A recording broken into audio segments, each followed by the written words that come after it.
everybody. My name is Di Kilgore, and it's a pleasure to see you tonight. I have to say it's wonderful to see some familiar faces and some new faces, including the faces of our guest speaker tonight, Mr. David McCullough III. So we need to put that in. My name is Di Kilgore, and it seems to me, although this is our third installation of the Distinguished Speaker Series, it's the first time I've introduced myself. So I am Di Kilgore. I have the pleasure of working with the Cultural Council of Manchester by the Sea. Some of our members are here tonight. I see Chris Moncombe sneaking through. Marion is here. I saw Crystal. And that might be it for the night. I don't want to overlook anybody. I also want to give a shout out to Maddie, who seems to be floating through the ether. There you are. Maddie, without you, none of this would be possible. So thank you all for coming. It is an honor and a privilege. This is our inaugural season, and it feels as though we have done something miraculous. Our task at the Cultural Council is to fund programs of excellence, and we believe we have. Our funding is from the state of Massachusetts and the National Endowment of the Arts. And because this community is privileged, we very often find so many projects that are great fun to sponsor. We fund our seniors through the Council on Aging. We fund our high schoolers with programs that enrich them through environmental studies at Dexter's Pond, and people that lead that study are Harvard-trained environmentalists, so that's wonderful. And then our little people are funded with the Tanglewood Project that introduces them to exquisite music and marionettes, which is kind of fun for little people. So we do a lot of things, but we were looking for opportunities to be more broad-minded in scope, and so we started through the great wisdom of those on the panel. I'll not include myself, but those that have worked on the Cultural Council, let's think more broadly, let's be less siloed, and let's please come up with new ideas. And so our first speaker was Brigadier General Hammond of the Home Base program. He was fascinating because he explained in great detail how the Red Sox and Mass General support our veterans that are struggling, irrespective of where they are within the United States and abroad. They will help our veterans and bring them back to a facility that is, in my opinion, the Taj Mahal in Charlestown next to the Constitution. And if you're in the area, it's well worth looking at, and it's a privilege to see and know that our veterans are being so well cared for. Last month we had Dr. David Roberts of Mass General. He had been the CEO of Salem Hospital, and he is now tasked with coordinating all of the satellites for Brigham and Women's and Mass General. And as an interventional cardiologist, he believes very much in looking at food insecurity and making people healthy from the start rather than at the later stages of life. Coming up next month, we have a local author, Chuck Wisner, who is a guru of mentoring CEOs in the community, Fortune 500 companies, and he will discuss his book that reveals communication skills. And then we'll conclude this series with a visit from our neighbor, Ron Skates, who had been the CEO of Data General, and he will be explaining what AI is, because apparently we're all in need of computer chips. There is ubiquitous these days, as if you're listening to the stock market and NVIDIA, they seem to be as ubiquitous as potato chips. And so we need to understand why we crave these things called computer chips. So that'll be the end of our series, which leads me to tonight's wonderful guest. I'd like you to know Mr. McCullough.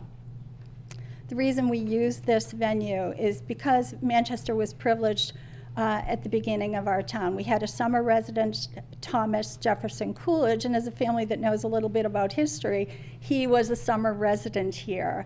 And he felt as though the community would be better served with a center that was dedicated to education and community. And so he gifted this building to our community, and it is indeed used for education on the level of expectation of excellence. You can see from our bookshelves, this is a very active space, and it is a place where community is welcome all the time by Maddie and her cohort.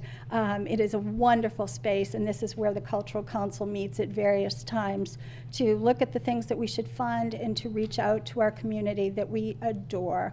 And so it's a privilege to have this space. Thomas Jefferson Coolidge was a friend of a Gilded Age architect, Charles McKim, who was of the fabulous architectural firm Mead, McKim, and White. And so you will see vestiges of the Gilded Age around us. And even though the building has a patina that is a little bit old, since it was built in the 1978, the 1870s, late 1870s, it's a building with history and good faith and good fellowship. And his friend was Mr. Comfort Tiffany, Louis Comfort Tiffany, who donated a glass in commemoration of the space. And so together with Mr. Coolidge and Mr. Tiffany and Mr. McKim, this space is very much of our neighborhood, and it is clearly a gift to us. And in that you come from a family of history, I imagine you understand how proud we are of this Gilded Age space. And understanding history, I'd like to share a little bit about your family history. Your granddad, if anybody doesn't know, was the famed author who has written many books, I think 14 or so, most of which were history books, but not exclusively. He was also a narrator of many historic documentaries and the recipient of two Pulitzer Prizes and a Medal of Freedom honor from the president, and I can't remember which president was it. Do you know? George W. Bush. Mr. Solomon, nice to see you. Nice to see you. A pleasure. Scoot right in. A pleasure to see you. So this is one of the wingmen on the team of American Exchange Project. He is the co-founder with David McCullough, and you may recognize Mr. Solomon from PBS NewsHour as the business consultant and sometimes occasional art critic. Long time ago. Art never leaves our souls.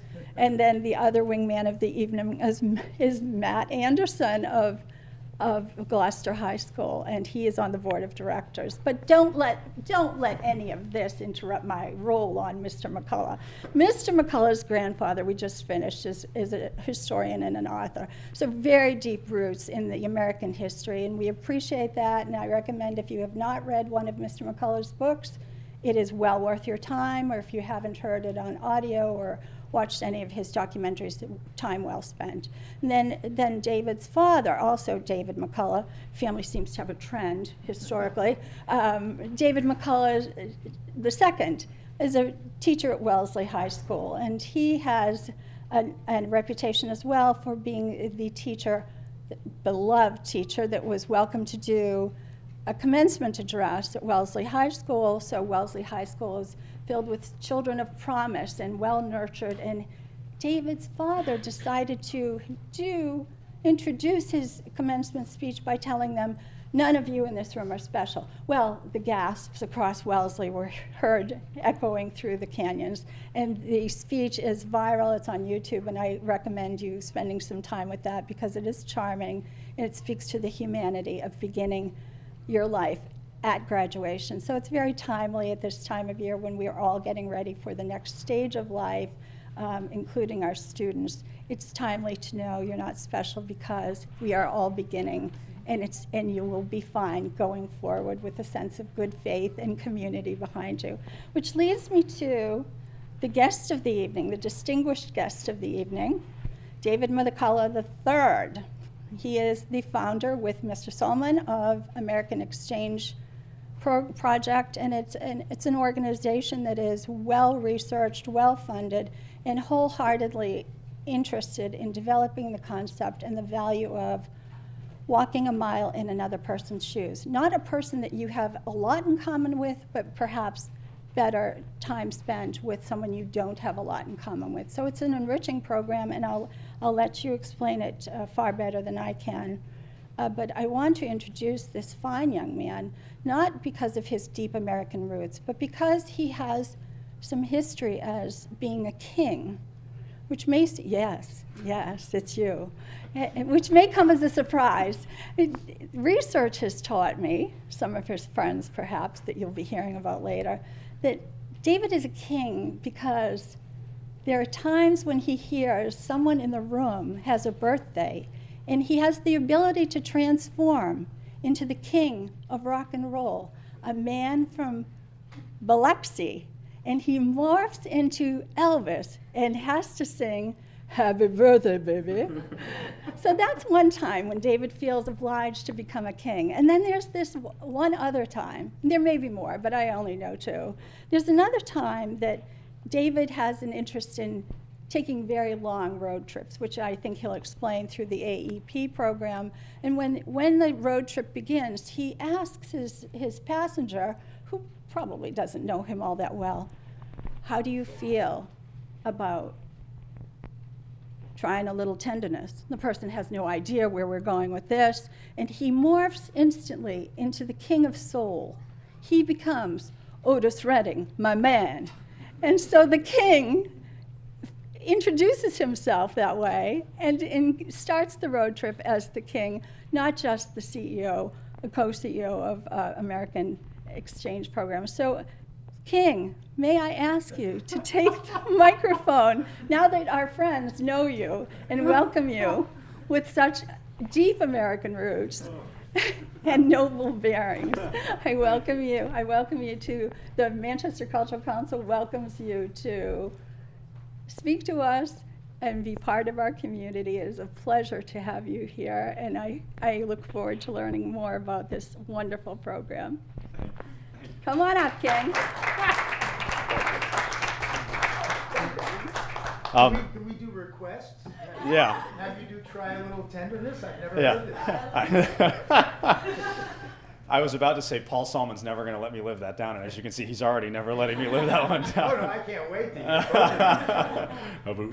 hear Anyway, do we want to roll? I know there was some interest in playing the CBS clip. So, hi, I am David McCullough, not King. King David McCullough. We'll do this one for tonight. I'm David McCullough, and I'm the CEO and co-founder, along with Paul, of a nonprofit called the American Exchange Project. I'd tell you what we do, but CBS did a much better job of that in their cover story on our program last fall. So I thought before I started talking tonight, we would play the 9-minute segment, and then we could jump off from there. So, lights, camera, action. Some young Americans head overseas during their school years to meet people from other cultures with other points of view. But in a country as divided as ours appears to be, Lee Cowan explains how that same experience may be available without ever leaving our shores. Can you guys see it pretty clearly? Yeah, it's like a corner of it. Under a nearly full moon, in the unpolluted darkness of a night sky over Kansas. Oh my gosh, there's two! There's two satellites. A group of student stargazers sat in a circle, taking turns on the telescope. This is weird, some craters are like super tiny. It was a bonding experience that was out of this world, especially given that only a day before, they were as foreign to each other as the lunar landscape itself. Politically and just morally, what we believe is completely different. So I was like, are we gonna get along? Everyone, they're like, what are your summer plans? And I'm like, oh, I'm going to Kansas. And without fail, everyone was like, why? Why would you go to Kansas? Why? The better question may be, why not? You don't want to always be comfortable. You have to do things that make you, like, even if it's talking to a new person, it might make you uncomfortable. You have to, or else you're not going to make new friends, you're not going to be able to experience life. It's nice to meet you. This past summer, more than 300 high school graduates signed up for a unique student exchange program. Diana, hi. Unlike the well-known foreign exchange model that affords students a chance to study abroad in, say, Europe or Asia, this program gives students the opportunity to soak in a brand new culture without ever leaving the country. We fund kids to spend a week in the summer after senior year in an American town that is politically and socioeconomically and culturally very different from the one that they're growing up in. It's called the American Exchange Project, or AEP for short, co-founded by 29-year-old David McCullough III, the grandson of the late Pulitzer Prize-winning historian David McCullough. I grew up in the ivory tower, like a life of enormous privilege. And I wanted to get out of all of that, see a part of the country that I'd not really been exposed to, but I knew was out there. Ready to go. We're gonna miss you. So, in 2016, he borrowed his mom's Mazda and spent the next 2 months driving across the country, part Jack Kerouac, part Tom Sawyer, heading down the Mississippi. I thought I'd be chased away. I thought doors would be slammed in my face. I thought people wouldn't want to talk to me. Not only did that not happen, the opposite of that happened everywhere I went. I really enjoyed. For the past 3 years, he's been giving high school graduates that same experience. And so far, at least, it's having the impact he hoped it would. Like, my groups of friends are not really close to each other. So I feel like I've actually bonded with you guys more than I have with my own friends. I've never been a part of a community where I could just, I'm not the minority, I'm not the odd one out. So this is very much like an experience that I really appreciate so much. Are you ready? Okay, 10 seconds.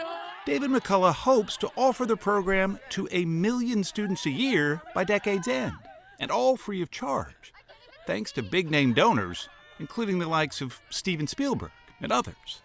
I think this ought to be as typical to the American high school experience as the prom. I think every kid in every town should have an experience like this. We followed Kaya Wu and Evan Quach as they left what they called their liberal blue bubble, Albany, California, just north of UC Berkeley, for the reliably red bubble of Dodge City, Kansas. It's flat, it's so flat. With each flat passing acre, their eyes widened, their jaws dropped when they passed one of Dodge City's massive feedlots. It's really sad, but it's how our economy grows. Oh my goodness. Cowboys and cattle are a way of life here in Dodge, just as American as the Golden Gate Bridge. I don't usually get this close to horses. Like, it's on a very rare occasion. But also a world apart. Yeah, as you can tell, they're pretty happy cattle. They've even got a swimming hole. We're gonna go 1, 2, 3. The city slickers visiting Dodge learned how to dance the can-can at the Boot Hill Museum. Cheers. Yes, cheers. They drank sarsaparilla in the Long Branch Saloon. That's good. And they watched the sun go down while enjoying a Dodge City delicacy, pickled flavored shave ice. Is it good? I want to try the salt and lemon. Okay. When you drink the pickle juice out Hey, of the can I try jar. a little bit? Solid. Wait, what the hell's trash can? I don't know if I want a whole thing of it. Okay. You guys see how my whole torso is twisting? And we're using those big muscles in our back and our chest rather than the little ones in our arms. Yeah. Fernelli Rodriguez is a Dodge City native. When it was her turn to immerse herself in the California way of life, Oh, right. Puddle right. Right. her peers rolled out the blue carpet. There, we're on a rhythm. Back on the Zoom. Back on Zoom in. While navigating the less than conservative currents of San Francisco Bay, for example, Oops. Collision, thank you. Oop, another collision. Sorry. Fernelli found herself, for the first time ever, asking people about their preferred pronouns. Politics are like black and white, but really everyone's gray. Like, we mesh, we just don't realize it because we're so focused on splitting. After paddling up an appetite, Oh my God. That's all your meal. That's just it for lunch. Fernelli was treated to In-N-Out, the holy grail of California fast food. I normally don't like onions, but it works in here for some reason. There had to be, I guess, at some point, a little bit of worry about, well, what happens if we put these two perhaps diametrically opposed kids together? Right. I was a little bit worried that the communities were so different that the kids wouldn't quite get it. But that's not what you've seen? No, not at all. They assimilate quickly. Credit to being young, I think. Have you gotten any skeptics, though? There's a lot of folks that are worried that, we're either a liberal Trojan horse or that we have a hidden agenda. We don't. We don't do a lot of talking politics, and we have no agenda that we're trying to get through to the kids. Hi. You made it. Sorry, I'm Monet. I remember from the Zoom. Just like foreign exchange programs, host families are AEP's foundation. Start on this line and go around here by the... For the last 2 years, Dodge City wife and mom, Kirsten Bangerter, has opened her home to students as a place to sleep and eat, yes, but also learn from her family. They seem very happy, very cheerful, very open, excited to experience new things. They don't seem afraid or nervous or anxious. They just wanted to be stricter with our group because they knew It they was were a different more. crowd. It was a different crowd. Some people got banned. A lot of the time you make the most progress in those informal like breakfast table conversations and just like sharing experiences before bed and things like that. I'm always appalled when I go other places and there's styrofoam. Like, it really freaks me out because there's no styrofoam in California. Like, there's no styrofoam plates here. See, and over there, it's like normal. Like, everyone, whenever you're eating food, you use a paper plate, or you use styrofoam, or you use cups that are disposable. Wait, is that the one that is like right? A week may not seem like a lot of time, but at the end of those 7 days, you might be surprised at just how much change actually takes root. You seem like you're all pretty good friends now. Yeah, You're there, now you're here. It's like 2 days, yeah. I just learned that if I get along with them, that's cool, and if they respect me and respect what I stand for, we're good. Sometimes it's better to just be quiet and listen and really like process what people are saying, think about it, maybe sleep on it before you even disagree. There's that old adage about walking a mile in someone else's shoes. Problem is, you can't really see that person face to face if you're walking away. What David McCullough is hoping is the next generation will turn around, look those they differ with in the eye, and just talk. I love my country, and I love what it stands for, and I love the ideals of what we're supposed to be about. And when that's in jeopardy, how could we all not want to rush to the fire and try to put it out with everything we've got?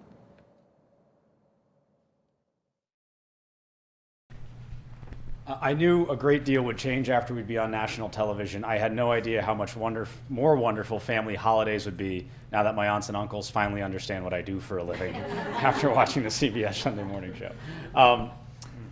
7 years ago, almost exactly to the day, I fell into step with Paul Salmon walking out of a seminar class that he was a guest professor in at Yale in the program on the studies of grand strategy. I was a junior in college at the time. And in chatting with Paul, we both realized that we lived about 15 minutes from each other in the Boston suburbs, and had a laugh about that. And then Paul offered to me if ever I wanted to come over and go kayaking, he'd be delighted to take me out on the Charles River behind his house. And I thought that sounded like a lot of fun. Later that summer, I, as you saw, did my one part Tom Sawyer, one part Jack Kerouac. When my mom heard that, she said, "Jack Kerouac, what were you doing on that road trip?" Thanks a lot, Lee Cowan. And anyway, I hit the road, and I was, as part of the program, funded to do a research project on the state of education in America's most impoverished communities. It bothered me that so many who wrote about that issue were not talking to teachers and students and families, people in the middle of it. I was an American Studies major, and there's a long tradition in the canon of American Studies, goes all the way back to Alexis de Tocqueville, of taking a great big question about our country and hitting the road and asking the folk, the people in the middle of it. So that's what I did. Hopped in the Mazda CX-9, drove 7,000 miles around the country, and David McCullough III of Andover, Yale, and eventually Cambridge found himself in some places that were very different from the places I'd ever grown up in. Cotulla, Texas, deep in South Texas, the Pine Ridge Indian Reservation in South Dakota, which is the poorest county in America. In fact, it's the second lowest standard of living in the Western Hemisphere. Males on Pine Ridge have an expected life expectancy of 45 years. Then I went to Cleveland, some of the more blighted neighborhoods of Cleveland. I was generally the only white person in the rooms I was in the rural communities. I was generally the only Democrat. And I came back with lessons that were more profound than any I'd learned in a classroom throughout my entire education, and some of my best friends. In fact, several of whom showed up in their bolo ties and cowboy hats to my wedding right up the road in Newburyport 6 months ago. And that all happened in the summer of 2016. So while I was making my way around the country, so too were the Trump and Clinton campaigns. And when I got back to Yale that fall, and everybody in our world of Yale and Boston was wondering how could it be that Donald Trump had just been elected president, I had my hand up and was saying, well, hop in my mom's car and I'll go show you. And it all suggested to me that while we in our ivory tower world knew a great deal about what we were studying, we didn't know a whole lot about what was actually going on in the country or what the people out in our country were really dealing with.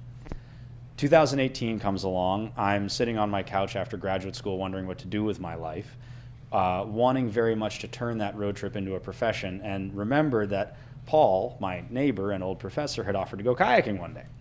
So I gave him a call and said, would you be willing to give me some career advice? He was delighted by that. We drove over to the Dumpling Daughter in Weston. It was a little cold for kayaking that day. And we started talking about how division in America, polarization and economic inequality, was really the greatest issue in the world.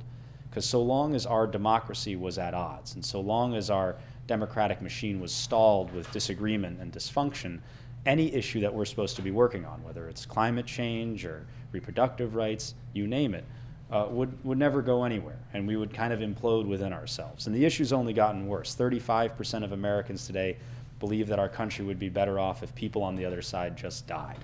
Over 40% felt that violence was justified. No, excuse me, we're in favor of secession if their candidate lost the 2020 election, and 48% feel there's going to be a civil war sometime in the next decade. That's where we are right now. Now, in addition to that, I find it interesting that 3/4 of white Americans don't have a friend who's not white. And 40% of Americans have never met a farmer. 2/3 have never met a Native American. I think we're shunning each other because we don't know each other, and we're really unexposed to one another. So Paul and I were talking about this at lunch, and he started firing ideas of how Paul had been bringing people together from one side or the other. I always was very inspired by the fact that Paul would come down and teach a course at Yale, and then he'd go right over to the community college and bring Yale professors with him to teach classes there in an effort to be on both sides of the divide in one way. And I started firing ideas back, and I'll never forget this moment because it changed my life. But Paul had his hand up and he said, hey, whatever you want to do, I'm on board. And that was all I needed to hear. So I ran home and told my parents I was starting a nonprofit with a guy they'd never met, and that I'd need the fold-out couch in the attic if they didn't have any plans with it. And they said, okay. And we got to work. At the time, we were trying to figure out if we could create an organization that would help Americans from different regions and backgrounds become friends. Really what we were doing was figuring out what social innovation can scale up right now and bring our country back together. And when I say social innovations, we're sitting in a beautiful example of one right now. At the turn of the 19th century, 1 in every 5 Americans was illiterate. In 1886, Andrew Carnegie started donating money to build public libraries across the country. By 1923, he had built nearly 2,000, part of this larger public library movement. The one we're sitting in right now was part of that, built in 1887 by Mr. Coolidge. The idea was to democratize learning in books, and that inequality was as high as it was in the Gilded Age because so many Americans couldn't read and therefore couldn't access education. By 1923, the illiteracy rate was at 1 in every 20 Americans. So, class is out, folks. Anyway, the idea was, what can we do now? What can be a similar idea now? So we got to work, we got to researching. We appointed a board of distinguished folks, distinguished brains I call them. Robert Putnam, the Harvard sociologist, Arlie Hochschild, chair of the sociology department at Berkeley, Akhil Amar, the famous constitutional lawyer, but also heads of the military, Republicans and Democrats, former heads of government, titans in business, clergy, folks from very far parts of the country from where we were, Lake Charles, Louisiana, Kilgore, Texas. And I was the kid doing research on the whole thing. And across about 5 months, we learned some very key lessons. The first was that in order for people who are very different from each other to come together, to create social cohesion, you need to have a thing to do. It's not enough to just sit down and talk and put our beliefs into conversation. The catch, though, is that that thing can't be marketed on a, hey, everybody, we're so different, let's come together pitch, because then guess who shows up? In addition to that, we realized in talking to adults all over the country that most folks were talking about issues that were really important to them, not from things in their head, but from things in their heart. They weren't rationalizing their arguments with what we might call logical debate, but with personal experiences. I think what I think because my pastor taught me this, because my best friend had this experience when we were so young, and now I believe this about same-sex marriage till the end of time. And you're not really going to change that. So we realized that we needed to do something that worked with people's hearts more than it worked with their heads. And then when we started looking at young people, we learned right away that parents tend to like what their kids like. When my sister was 4 years old, she decided she wanted to play soccer. There was a yard sale next door. Dad bought her a $4 pair of cleats and a $2 pair of shin pads and told her the 2 things he knew about soccer. Don't touch the ball with your hands and kick it in the other team's goal. Leah managed to kick it in the other team's goal 14 times that game.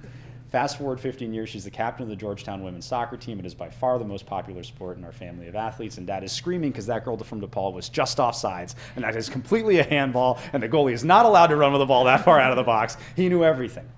And I thought, oh my God, imagine if Leah felt that way about Jackson, Mississippi. What would Dad think about Jackson, Mississippi? And then we realized, too, that there was a kind of opportunity cost with adults in changing their mind, akin to, I would say, turning around an aircraft carrier midstream. It takes a while for us. We've been thinking what we've been thinking for a long time. It's hard. There's opportunity costs involved. With kids, they're trying on new things all the time. They're trying on new ideas all the time. In fact, that's kind of an inherent, I think, biological way of growing up, trying out new stuff. It costs them nothing to change their mind, and so to entertain the ideas of people who are different from them, for them was delightful. It was an adventure. It's part of growing up. So we realized we needed to work with kids. Now, at the time, I, in addition to doing all this research, was substitute teaching at Lincoln Sudbury High School. You might know that Lincoln Sudbury is probably the opposite town from the ones I went to in 2016. Also, starting a nonprofit is not the most lucrative decision to do with one's life, so I needed a little cash. And one day, it was the seniors, kind of late April, that week when they needed to decide where they were going to college. The decisions had come back. They were making their final call. No one was paying attention to the assignment I'd given, and they were all in their little tables around the room talking about, Syracuse or Cornell or you name it. I was writing my name on the board, Mr. McCullough, and 2 girls. It was also Ziggy Stardust dress-up day, so we had a lot of 80s walking around that room. So 2 girls with really blown out hair in the front row said, "Mr. McCullough, where did you go to college?" And I said, "Well, I went to Yale." And they said, "Really?" I said, "Yeah." And I said, "Really?" And I said, "Why?" She said, "Well, you live at home with your parents, and you're a substitute teacher here. Shouldn't you be off at a bank somewhere?" And I said, "Ha, ha, ha, very funny." And I realized that when they said that, I'd never actually talked to teenagers about the work we'd been doing over the previous few months. And so I started talking about polarization and division in America, and I started talking about the importance of social relationships with people who are different from you.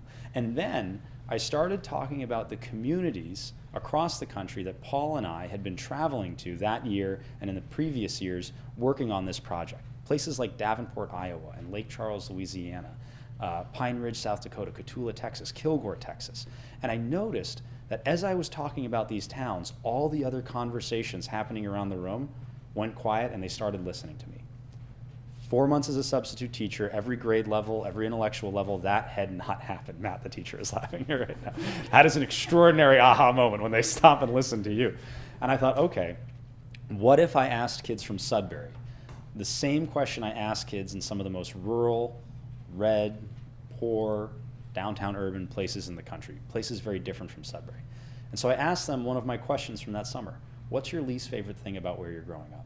And the door I was trying to unlock is really, what's the issue that's on your mind every day? And what they said was really quite extraordinary. They said, "I feel like I'm growing up in a bubble, and I've never seen life outside the bubble." And interestingly, that was the exact same thing teenagers in Cotulla and Pine Ridge and Cleveland and Lake Charles, Louisiana, and Kilgore had said. And it's really fantastic because they feel like they're growing up in bubbles, because they are growing up in bubbles. Our communities today are socioeconomically and politically more homogeneous than they've ever been.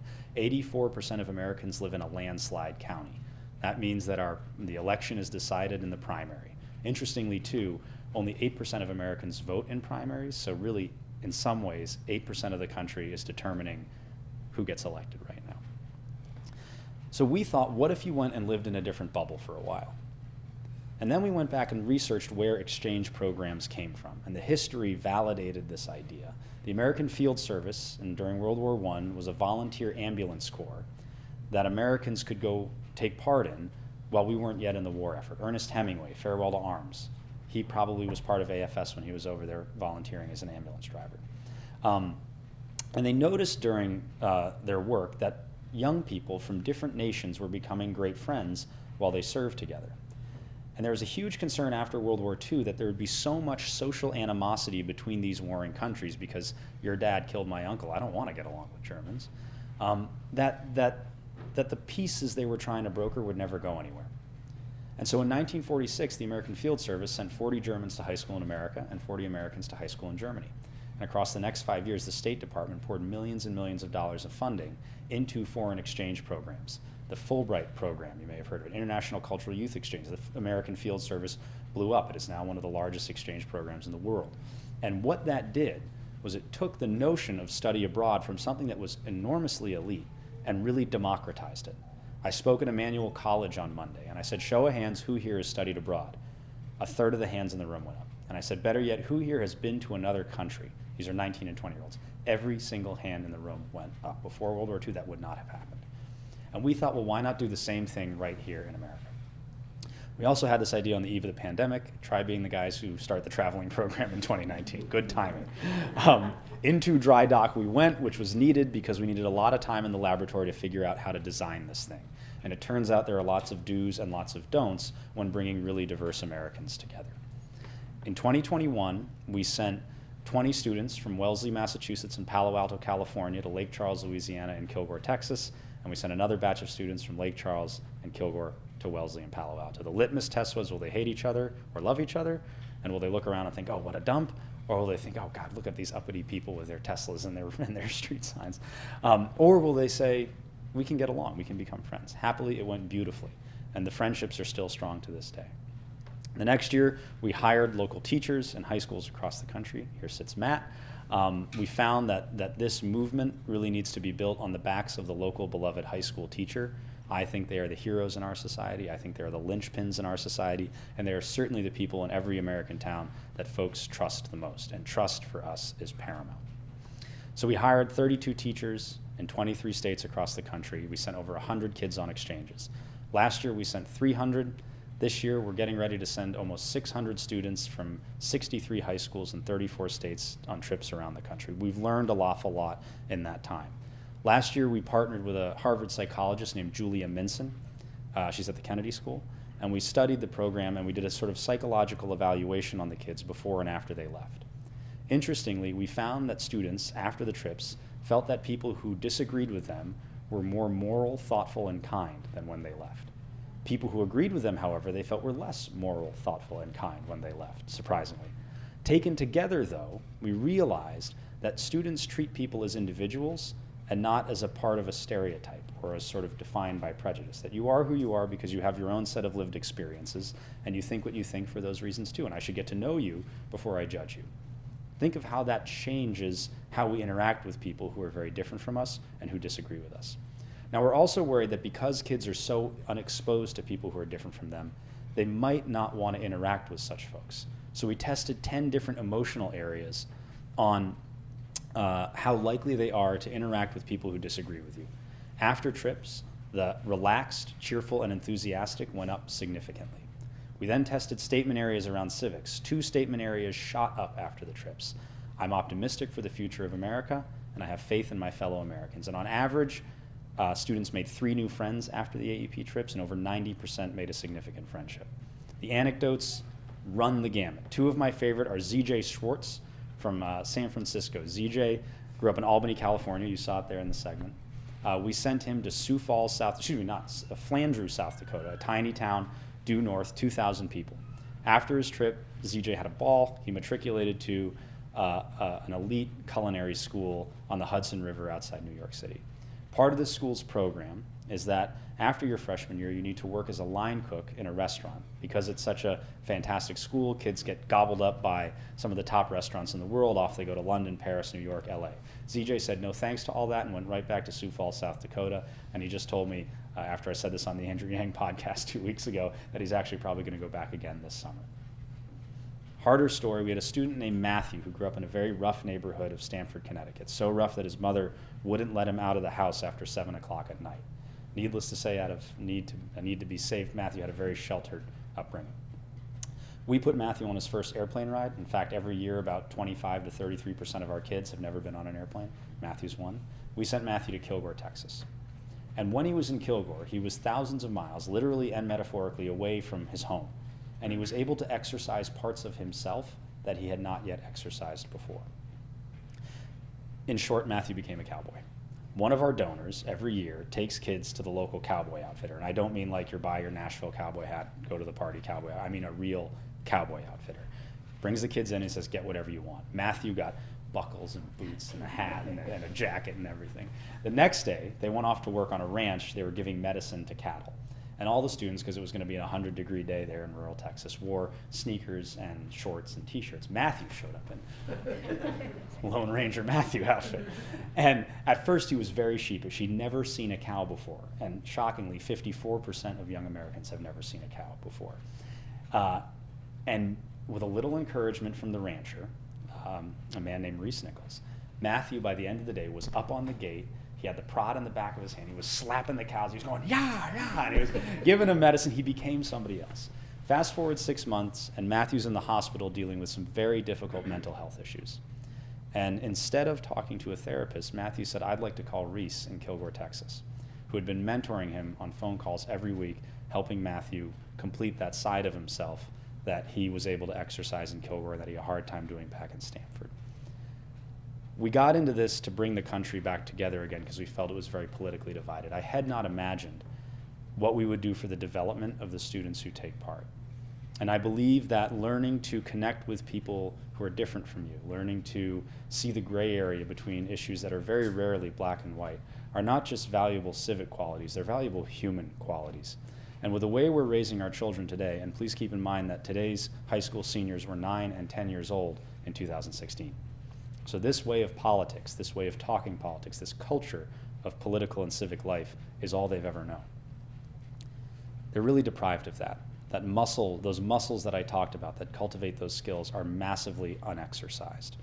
So we need to scale this experience enormously.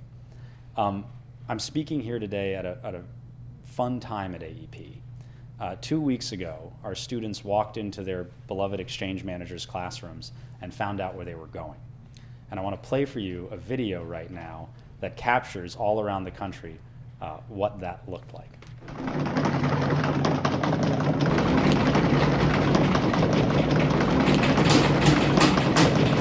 All right, let's see where you're going for the American Exchange Project.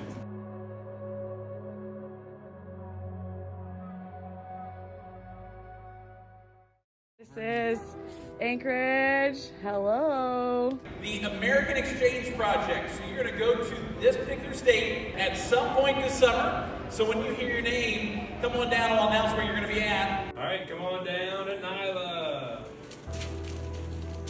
I'm so excited. Oh, it's not like ridiculously sealed like most letters. My heart is racing right now, guys.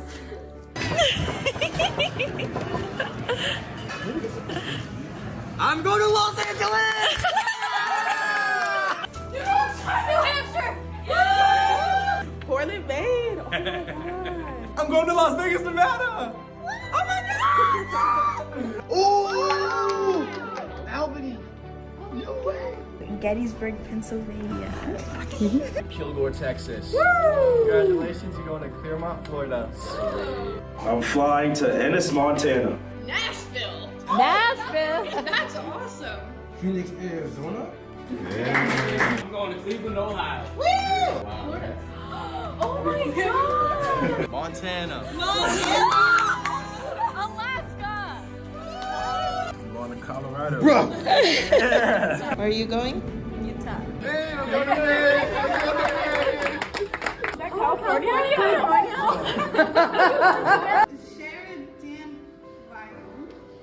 Wyoming!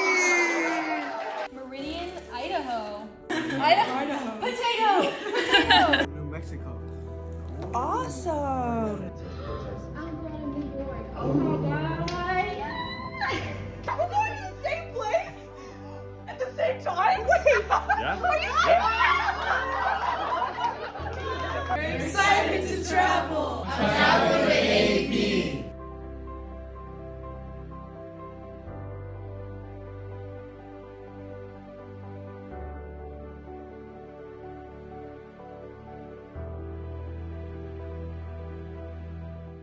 Imagine where we would be as a country if when young and old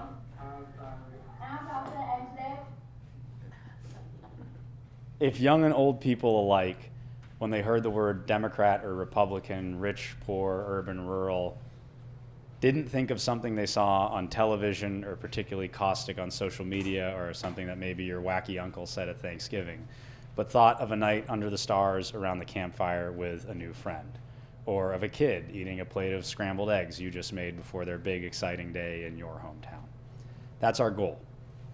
We believe it would be a dream come true, wonderful, and really, frankly, needed to a vulnerable part of our democracy if every kid in America got to do what you just saw those kids do on their AEP days and the adventures they are all about to have. Thank you. I'm happy to answer any questions right now. This is our program. And I do want to say that we have one of our great teachers, Matt, here, and Paul, my co-founder, sitting here in the front row as well. But thank you for having me.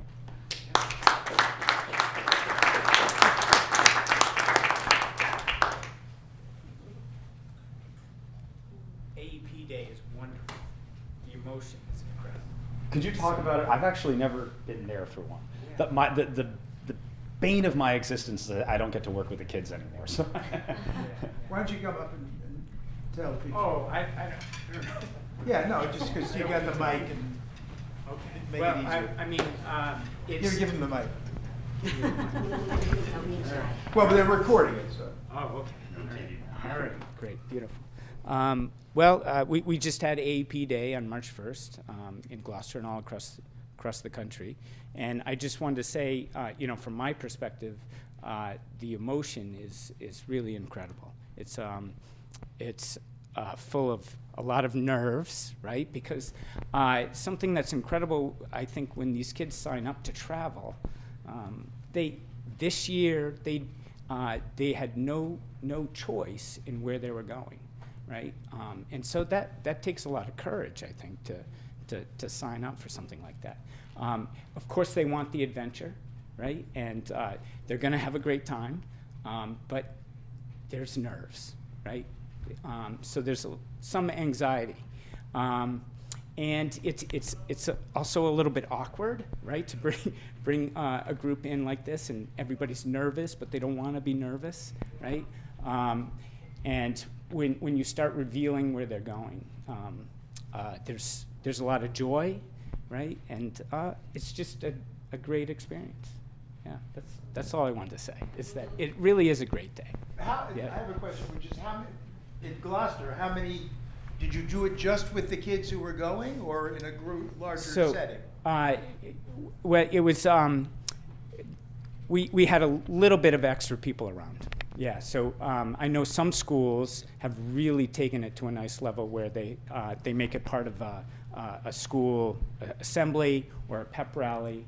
I think a few of our principals wish they were Oprah Winfrey, and they make a whole like you guys show up. Yeah. Ours was a little more low key. It was our group. We have a pretty large group. We have 13 kids who have signed up to travel. And which is more than I think triple than what we had last year. Right? From Gloucester, yeah, we had 4. So and it's how many grown. kids in high school? We have about 800. I mean, how many seniors are there? About 200 seniors, yeah. And I would say, I guess I'm talking a little bit about my group and stuff, but they're pretty diverse in that it's not like a single friend group or anything. You know, kids from different areas decided they wanted to do this. How did you recruit them, right? Yes, yeah. So how do you choose? I've never had a chance to ask one of the what we call managers. and I guess I say I do, but I think there's the kids kind of do it. I remember speaking with Program Director Wallace Wyatt at AEP, and I was so nervous about getting kids to sign up last year. And, you know, we got a few, right? We got 4. And we talked about how, you know, that once you get a few, then it's going to grow. You know, the kids talk about the experience, and that's absolutely true. I mean, we have some students that last year during our host, we were at Good Harbor Beach, right? And some kids came to join us, right, at the beach. And so a couple of those students have signed up to travel this year. So there's sort of this natural progression, I think. suppose a kid, we ran into this when we were talking to the mayor of Kilgore, Texas, and I said to him, that's 240 kids, I think, in the senior class. He said, well, we're hoping to have all 240. He said, no, you're not. Yeah. There are 40 kids you do not want. So do you screen out? Do you go, wait a second, that kid is going to be a problem for the program?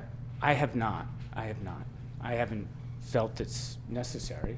But if there were? Yeah. I mean, yes, yeah. Yeah, you would. Yeah, I know. David has quite a vision, right? And it's really powerful, But, getting to that, every student is, practically, I don't know how you do that. But yeah, it's a lot. Yeah, no, I mean, and I think that is a concern. I mean, if you're going to, if we get to anywhere near what David's shooting for here, we're going to have all kinds of trauma, right? I mean, these are 18-year-old kids. Mm-hmm. When I started, because I'm 79, when we started this, my main concerns, as David said, blue state Trojan horse, the people would receive that we would be cherry picking, right? Because it would be, you put it on your college resume, but first and foremost, it was sex and drugs that I was concerned about, and that, and in a week, violence probably not, but 18-year-old kids. So that's what the mayor of Kilgore, that's what Ronnie Spradlin was saying to us, right? To have everybody will be a problem. But so there is some monitoring, right? Yeah. He can take that. I think that maybe we're still sort of young enough where it's a little bit of bias about kids who want to have this adventure. Right. I mean, so we're not at that point. Yeah. No. Yeah. Any other questions? So does every kid in Gloucester goes together to someplace? No. So super diverse that they're not even with their buddies someplace. Exactly, and that's very intentional. So there's a lot of developmental psychology that goes into why we do it when we do it. It also happens to be the time at which the average high school kid has the least going on. Kids are booked up today, and in the timeline of how we raise a child in this country, that end of senior year and summer right after is pretty unscheduled. In addition, it's also, we're learning, the time at which you form most of your durable beliefs and political opinions as well. You are, as a teenager, kind of the product of what you're hearing at the dinner table, most going along with it, some rebelling directly against it.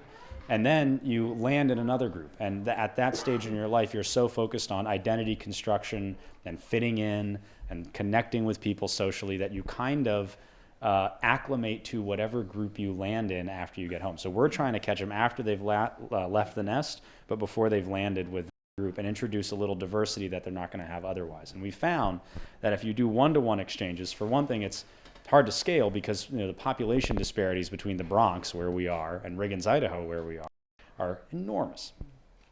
The kids also will cling to each other.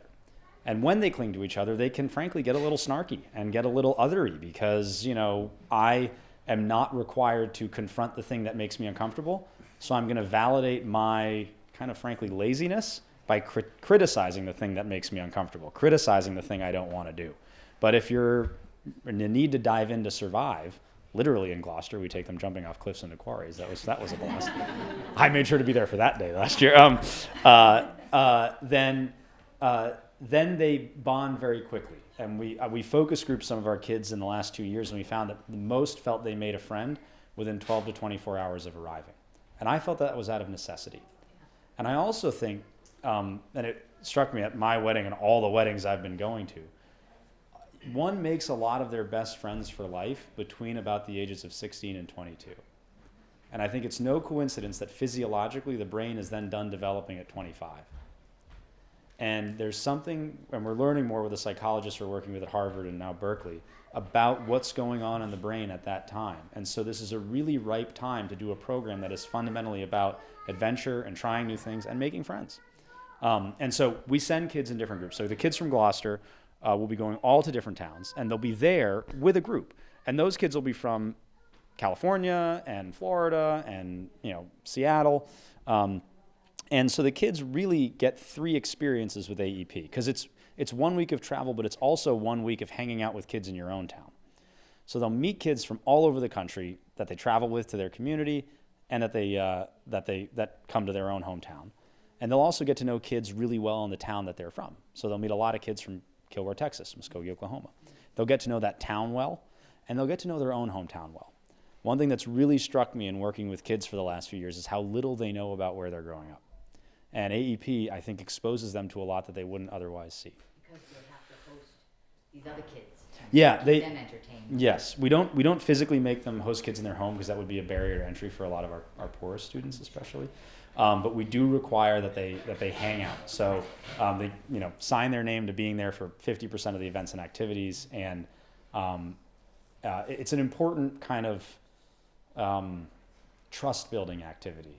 It's like Christmas morning, right? You don't just get gifts, you give some too. And the act of giving feels good in its own way. And so we require that kids give the gift of the great trip and receive as well. Yes? Can you explain the recruitment process? So is it just through the schools, or how active are the parents involved in this decision? Yes, we've had really mixed reviews on how likely a kid is to do it if mom tells them to do it. But interesting. The reason why I asked that question is I found a program like that for what I was hoping to send my son, because he hadn't traveled a great deal at that point. But my daughter raised her hand because he didn't want to go. He wanted to get a job instead. But I saw the inherent value to this type of experience, and I really wanted them to experience it. So I was actively involved, and they were interested in going. So I was I'm curious. So we the first thing we do is we hire a teacher at the high school to run it as if it were an extracurricular at the school. I believe that most of the kids in our program, probably all at this point, don't know who I am, don't know that there's a national staff behind this thing. This is Mr. Anderson's thing. This is Gloucester High School's thing. Gloucester High School does it. Maybe they do. I don't know. But my kids know. Okay. Well, there you go. We make every effort to make this a local thing. And we get the blessing of the principal, and then they pick for us the teacher that they feel would be really great to run the program.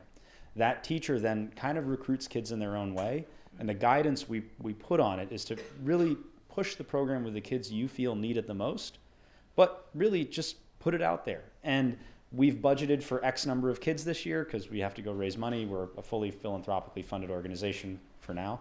I think we're going to probably eventually move our way into getting funded by public sources. But if they blow the top off of that number, then we try to raise the money to fund those kids too. However, word of mouth is by far the most powerful way to recruit kids. And we find that as parents find out about it and really love it, they really urge their kids to do it. And it's especially important on our trips that a community is really there to receive the kids. So that our exchange managers are quarterbacking the whole thing. I call them kind of one part Tom Brady, one part Peter Pan. But they're also, adults there providing potluck dinners some nights. There are parents saying, hey, come use the basement. You can hang out as late as you want. That all goes a long, long way, and it really makes the kids feel like this whole town is opening its doors to me. And then they become the coolest places in the world because it's the first place you landed after home. Yeah. Yes. Do the students come back to the school and talk about their experience? We've not done a very good job of that, honestly. I would say they don't, because it's the summer after senior year, so they're out. However, they talk on social media a heck of a lot. They definitely text their friends who are juniors about it a heck of a lot. We really urge our teachers, and many do a wonderful job of this, of getting juniors to come hang out with kids in the summer so that when they go back to school, they'll say, oh, I met these kids from all over, or hey, did you see that thing on social media? Social media has been interesting because on the trips, it is absolutely the enemy of the experience. I think the phone is kind of the umbilical cord back to the world of comfort that's going to show you everything you want to see. But after the trips, it's a wonderful tool at keeping kids in touch with each other. And to be as large as we want to be, then what we're doing now, while it's we're trying to do the most valuable program for our kids we can build, is also an opportunity to learn on how we can build and improve into the future. And so one thing we've not done a ton of is programming after the trip, because we want to see what the kids do on their own. And one thing we're learning is that we really need to encourage our alumni to come back, and that we can also build all these platforms to keep kids in touch with each other. Are these students here then when, is Gloucester, do they host? Yes. Gloucester will be hosting, Yeah. So will some of these students be around? Oh yeah. So If you see any really lost kid in a cowboy hat, you'll know why. Yeah. Yeah. Do you know how many you're getting, Matt? I think it's maybe about 13. 13. Yeah, so 13 being there. So- The week is July 17th through the 24th. It's the Wednesday. And are you still looking for host families? Yes, we are looking for There we host go. families. The hope too is that this program can become kind of the lever any American can pull if you are concerned about the issue of division in this country. Every student who travels touches the lives of 30 other people. We will have, 500 to 600 students out on the road this summer. We will have thousands of people, probably between 5,000 and 9,000, we're guessing, associated with making the program happen. That's 5,000 to 9,000 people who get to know Oklahoma and Alabama and Massachusetts in a way that they never thought before. And one can contribute to this in 1,000 ways. Hosting a student, making a donation, recommending a teacher, telling your kids they should go off and do this.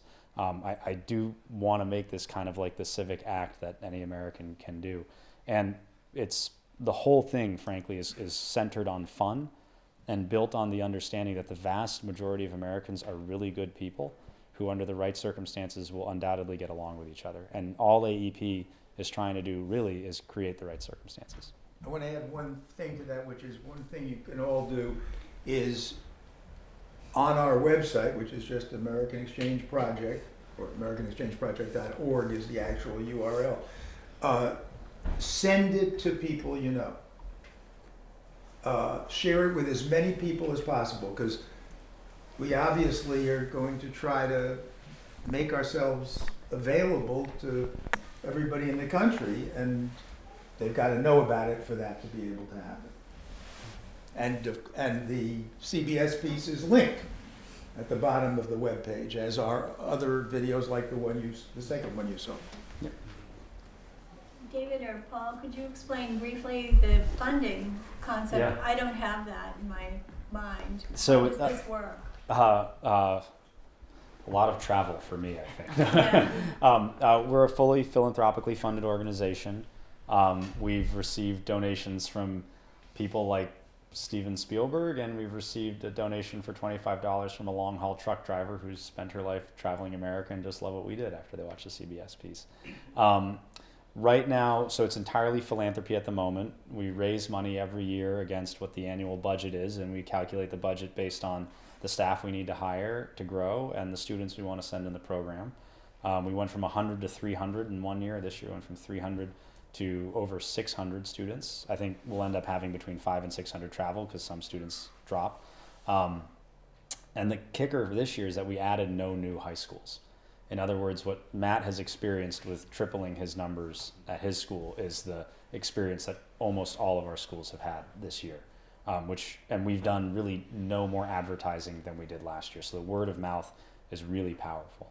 Although I'm just back from a state I can't name yet, and I think we're probably going to get some public funding from one state to start scaling in that state, and I'm on my way to another one next month for the same. So I do think our vision is to kind of take this in the direction of like a Peace Corps or AmeriCorps, where a lot of different rivers are kind of feeding the lake that is AEP. But make a donation.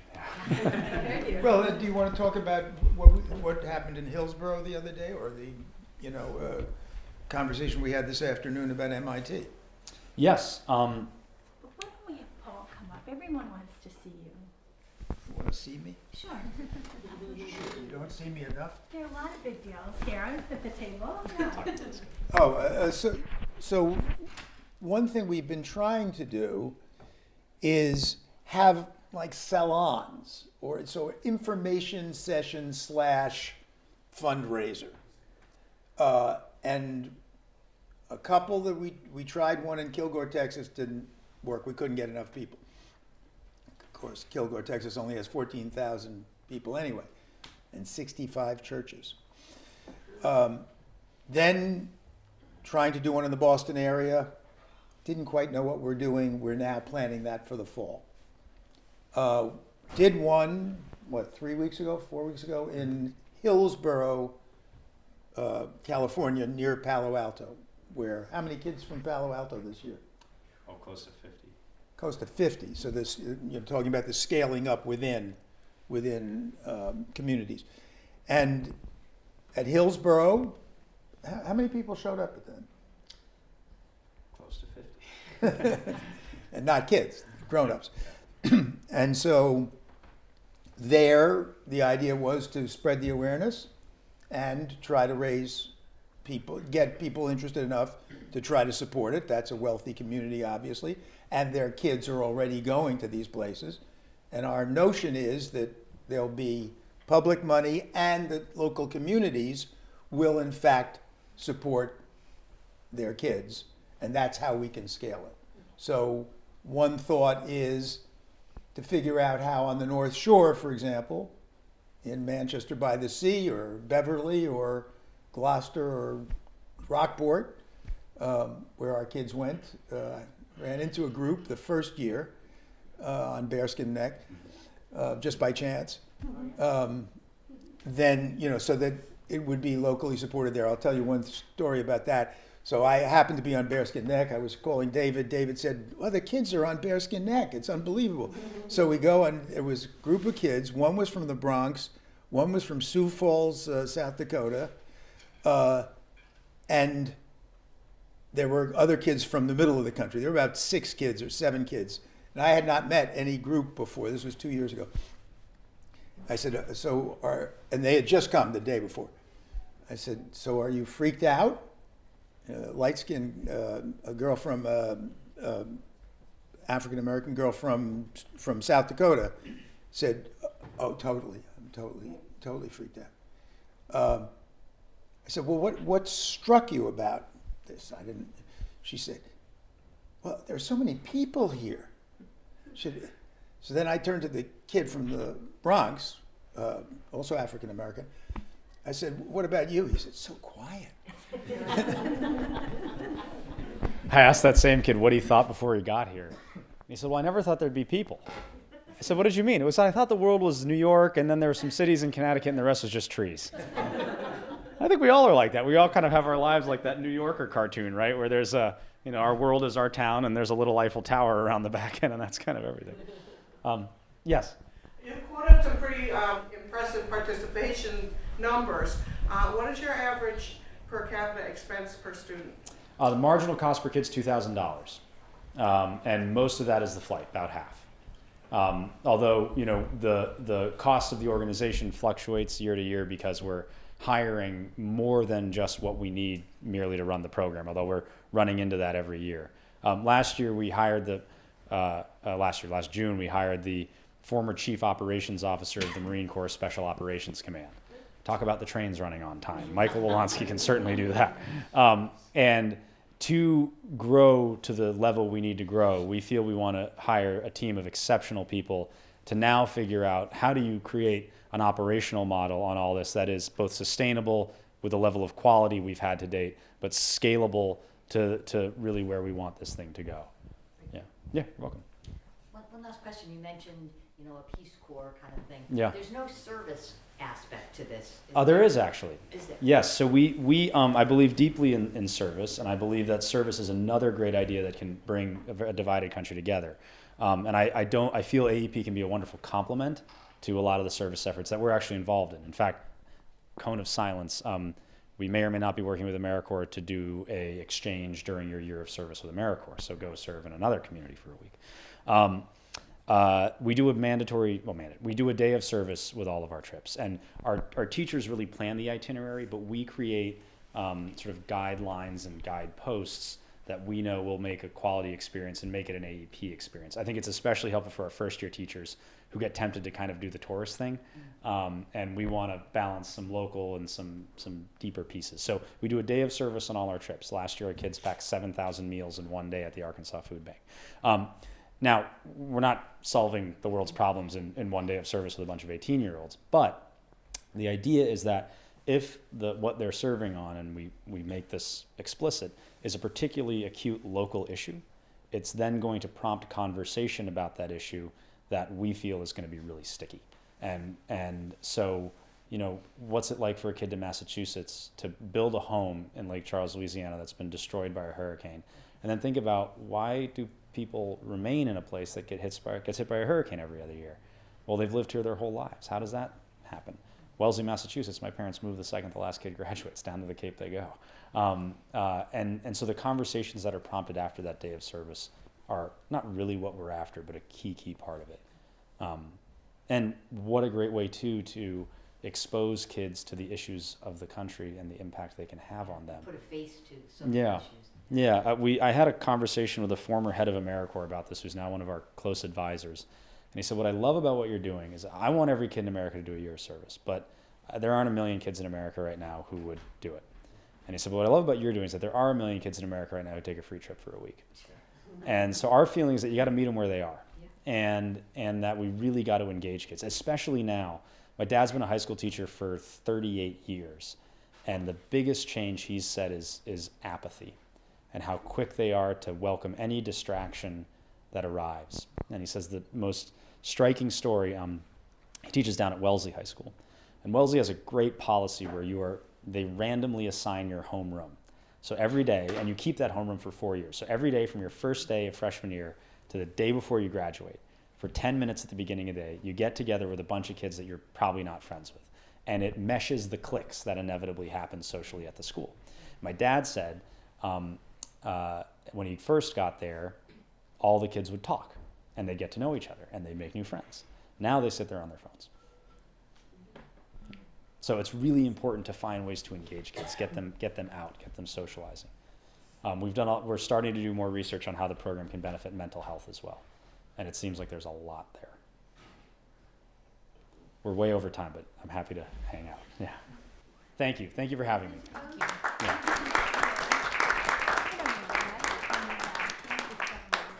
Thank you everyone for joining us. Thank you for Mr. Solomon's contribution. Matt Anderson, I know you said there was no chance you were going to speak, so thank you for stepping up.